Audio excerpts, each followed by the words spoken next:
నమస్తే, welcome to RP7 TV news.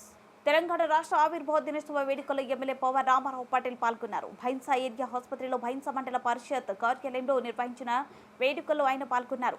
Area ఆసుపత్రిలో ఆసుపత్రి సూపరింటెండెంట్ డాక్టర్ కాశీనాథ్, ఎంపీపీ కార్యాలయంలో ఎంపీపీ అబ్దుల్ రజాక్ జాతీయ జెండాను ఎగురవేశారు. ఈ కార్యక్రమానికి ముఖ్య అతిథిగా పాల్గొన్న ఎమ్మెల్యే పవర్ రామారావు పాటిల్ మాట్లాడుతూ ఎందరో పోరాటాల ఫలితంగానే తెలంగాణ రాష్ట్రం ఆవిర్భవించిందన్నారు.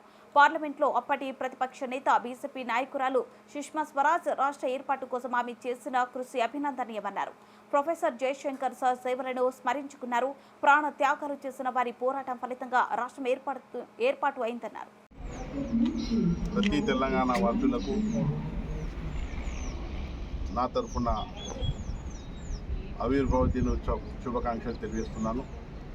మిత్రులారా, 10 సంవత్సరాల కింద మనకు తెలంగాణ వచ్చింది. అప్పటి నుంచి 10 సంవత్సరాల నుంచి ఆంధ్ర నుంచి విడిపోయిన తర్వాత ఎన్నో రకాల అభివృద్ధి చేశాము. ఇంకా చాలా అభివృద్ధి చేస్తుంది. గత ప్రభుత్వంలో కానీ ఇప్పుడు ఉన్న ప్రభుత్వంలో కానీ ఏమైనా లోపాలు ఉంటే ఖచ్చితంగా దానికి బయటపెట్టి తెలంగాణ కోసం పాట పాడతామని మీకు అందరికీ తెలియజేస్తున్నాను.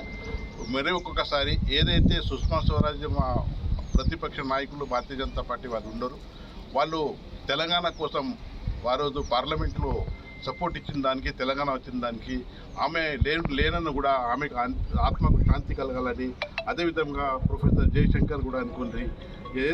ఎన్నో రకాల తెలంగాణ కోసం పోరాటపడిన ప్రతి ఒక్క వ్యక్తికి నా తరఫున ధన్యవాదాలు తెలియజేస్తూ ముగిస్తున్నాను. జై తెలంగాణ.